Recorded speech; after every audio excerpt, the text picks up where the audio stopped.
அடிப்படை தமிழ் வகுப்புல இன்னைக்கு நம்ம பார்க்க போகிறது எழுத்துக்களை பற்றி.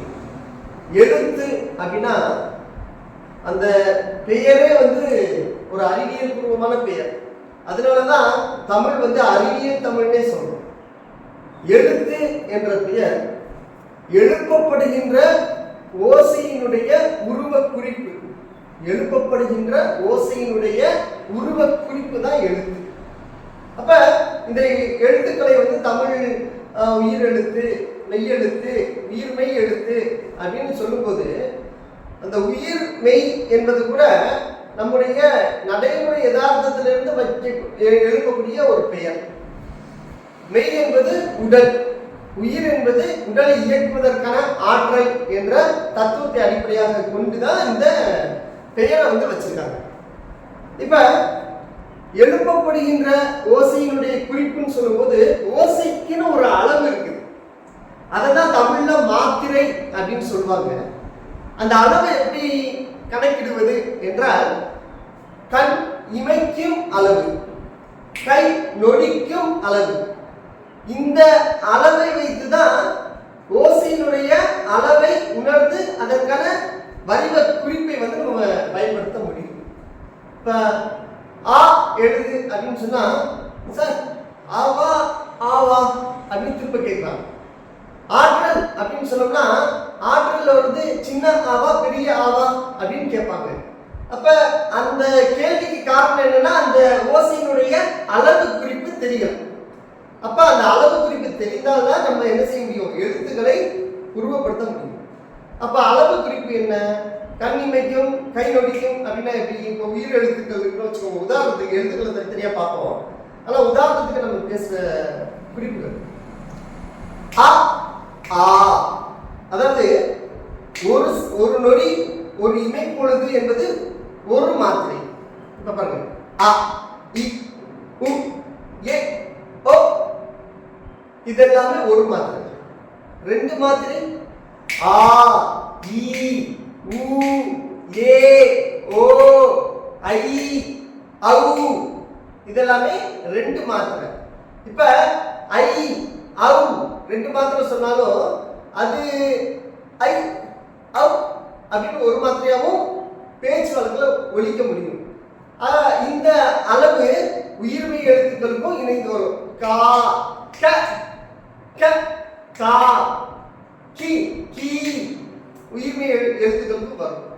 இப்ப இந்த மாத்திரை அளவு உள்ள எழுத்துக்களை உயிர் மெய் அப்படின்னு சொல்லும்போது எப்படி அளவிடுறாங்க என்றால் எப்படி அந்த பொருள் அமையுதுன்னு பார்த்தீங்கன்னா உயிர் தனித்து இயங்கும் ஆற்றல் உள்ளது என்ற சிந்தனை நமக்கு இருக்கு. தாத்தா சொல்வார் ஒரு கதை. என்ன கனவு எப்படி வருது தெரியுமா?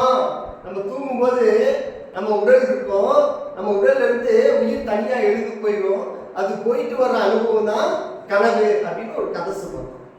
அப்ப நமக்கு இந்த உடல் உயிர் இதன் இயக்கம் பற்றிய ஒரு தத்துவம் இருக்குல்ல, அதுல இருந்து தான் இந்த பெயரே வச்சிருக்காங்க. உயிர் என்ற ஓசை நம்ம உறுப்புகளுக்கு உள்ளே இருந்து சுவாசிக்கப்படுகின்ற காற்று இசையாக ஒலிக்கப்படும் போது உறுப்புகளை தொடாமல் அடிவயிற்றிலிருந்து அப்படியே வெளிப்பட்டால் அது உயிர். ஆ இ ஊ இந்த உயிரெழுத்துக்கள் எல்லாமே அப்படியே எந்த உறுப்பும் தொடாமல் வரும்.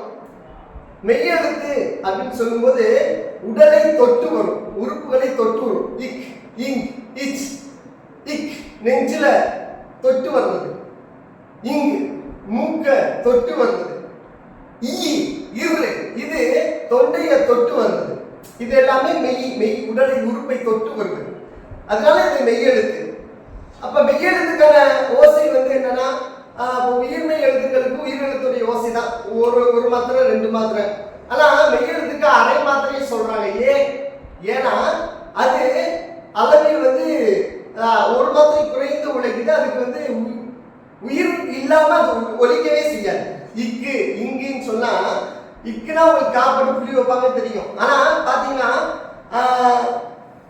இ உ அந்த ரெண்டு உயிரும் சேரல வச்சுக்கோங்க, அது நீங்க சொல்லவே முடியாது. இது எல்லாமே அழுத்தம் தான், இதுல ஓசையே இல்லை. ஈ சேரும்போது ஊ சேரும்போது தான் அதுக்கு ஓசை வரும். அதனால அந்த எழுத்துக்களுக்கு அரை மாத்திரைன்னு சொல்றாங்க. அப்ப இதுதான் ஓசையினுடைய அளவில் இருந்து தான் எழுத்துக்களை நம்ம பார்க்க முடியும். அப்ப அடுத்து என்னென்ன எழுத்துக்கள் பார்ப்போமா? நன்றி.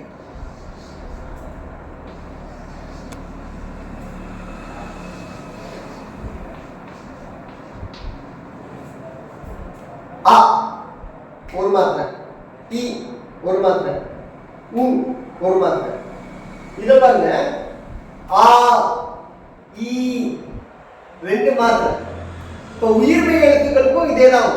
எப்படி?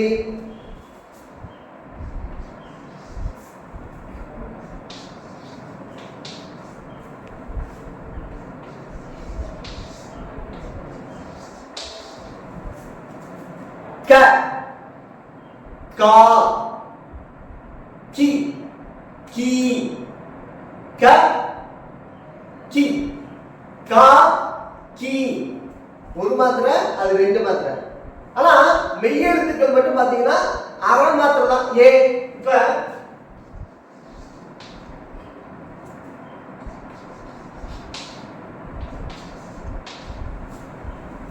இக்கு இங்கு இரு நெஞ்சில பறக்கிற இக்கு இ உ இந்த ரெண்டு உயிர் எழுத்தும் இல்லையே வச்சுக்கோங்க, இதை நீங்க சொல்லவே முடியாது, ஓசையே கிடையாது. தொண்டையில வந்தாலும் சரி, மூக்குல வந்தாலும் சரி, அதுக்கு ஓசை இல்லை, அது தொடுதல் மட்டும்தான். அதுக்கு ஓசை வரணும்னா உயிரினுடைய இசை வரணும். ஆனா அது முழுக்க ஒரு மாத்திரையில இசைக்கிறது இல்லை, அது மென்மையாக அரை மாத்திரையில இசைக்குது. இப்ப புரிஞ்சிருக்கும். அடுத்தடுத்த வகுப்புல ஒவ்வொரு எழுத்துக்களை பத்தி இன்னும் விரிவா பார்க்க போறோம்.